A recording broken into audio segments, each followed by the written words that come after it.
Assalamualaikum warahmatullahi wabarakatuh. Kami dari kelompok 2 mata kuliah belajar dan pembelajaran yang beranggotakan Dea Malini, Lukman Hakim, dan saya sendiri Serina akan menyampaikan materi pembelajaran kooperatif dan pembelajaran kolaboratif. Pengertian kooperatif. Pembelajaran kooperatif secara umum. Pembelajaran kooperatif merupakan suatu pembelajaran kelompok dengan jumlah peserta didik 2-5 dengan gagasan untuk saling memotivasi antara kelompok anggotanya untuk saling membantu agar tercapainya suatu tujuan pembelajaran yang maksimal. B. Pembelajaran kooperatif menurut beberapa ahli. Menurut Slavin 2009, pembelajaran kooperatif adalah metode atau model di mana siswa belajar bersama, saling menyumbangkan pikiran, dan bertanggung jawab terhadap pencapaian hasil belajar individu dan kelompok. C. Tujuan pembelajaran kooperatif. Tujuan model pembelajaran kooperatif adalah hasil belajar akademik siswa meningkat dan siswa dapat menerima berbagai keragaman dari temannya, serta pengembangan keterampilan sosial. D. Pembelajaran kooperatif.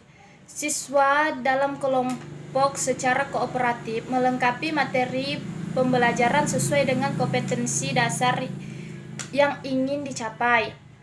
Kelompok dibentuk dari siswa yang mempunyai kemampuan berbeda, baik tingkat kemampuan tinggi, sedang, dan rendah.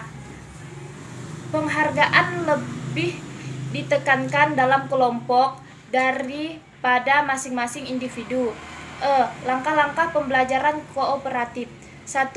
Menyampaikan tujuan serta memotivasi siswa. 2. Penyajian informasi. 3.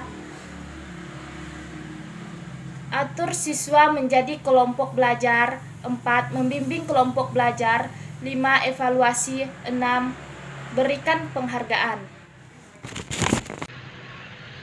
F. Kelebihan dan kekurangan pembelajaran kooperatif. Kelebihan: yang pertama, meningkatkan prestasi siswa. Yang kedua, memperdalam pemahaman siswa.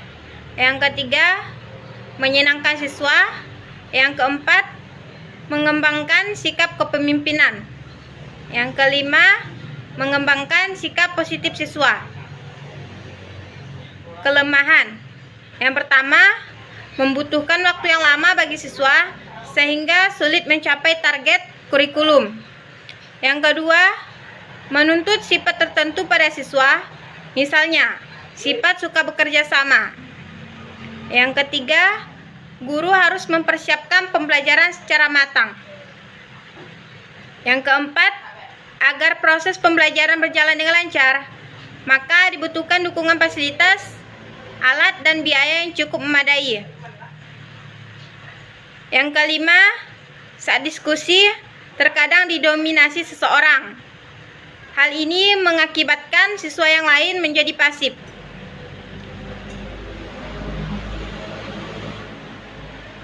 B. Pengertian kolaboratif. A. Pengertian kolaboratif secara umum. Pembelajaran kolaboratif adalah situasi di mana terdapat 2 atau lebih orang belajar atau berusaha untuk belajar sesuatu secara bersama-sama. B. Pembelajaran kolaboratif menurut para ahli. Menurut Daud Pengchun 2006, pembelajaran kolaboratif adalah pembelajaran yang menggunakan kelompok-kelompok kecil siswa yang bekerja sama untuk memaksimalkan hasil belajar mereka. Selanjutnya, yang C. Tujuan dari pembelajaran kolaboratif. Yang pertama, memaksimalkan proses kerjasama yang berlangsung secara alamiah di antara para siswa. Kedua, menciptakan lingkungan pembelajaran yang berpusat pada siswa, kontekstual, terintegrasi, dan bersarana kerjasama. Yang ketiga, memberi kesempatan kepada siswa menjadi partisipan aktif dalam proses pembelajaran. Yang keempat, mengembangkan berpikir kritis dan keterampilan pemecahan masalah. Yang kelima, mendorong eksplorasi bahwa pelajaran yang melibatkan bermacam-macam sudut pandang. Kemudian, karakteristik dalam belajar kolaboratif.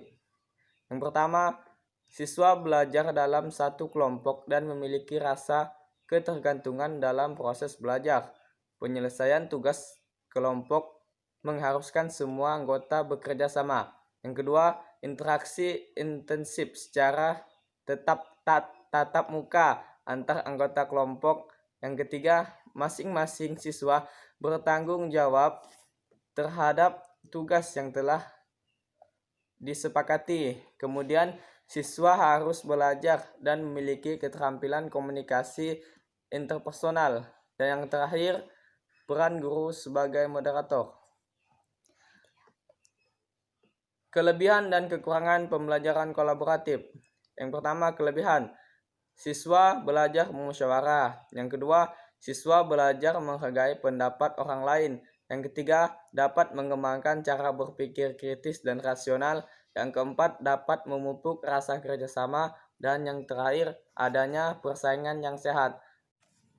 Kemudian, kelemahan dari pembelajaran kolaboratif. Yang pertama, pendapat serta pertanyaan siswa dapat menyimpang dari pokok persoalan. Yang kedua, membutuhkan waktu yang cukup banyak. Yang ketiga, adanya sifat-sifat pribadi yang ingin menonjolkan diri atau sebaliknya yang lemah, merasa rendah diri, dan selalu tergantung pada orang lain. Sekian presentasi dari kami, kurang lebihnya kami mohon maaf. Wabillahi taufiq wal hidayah. Assalamualaikum warahmatullahi wabarakatuh.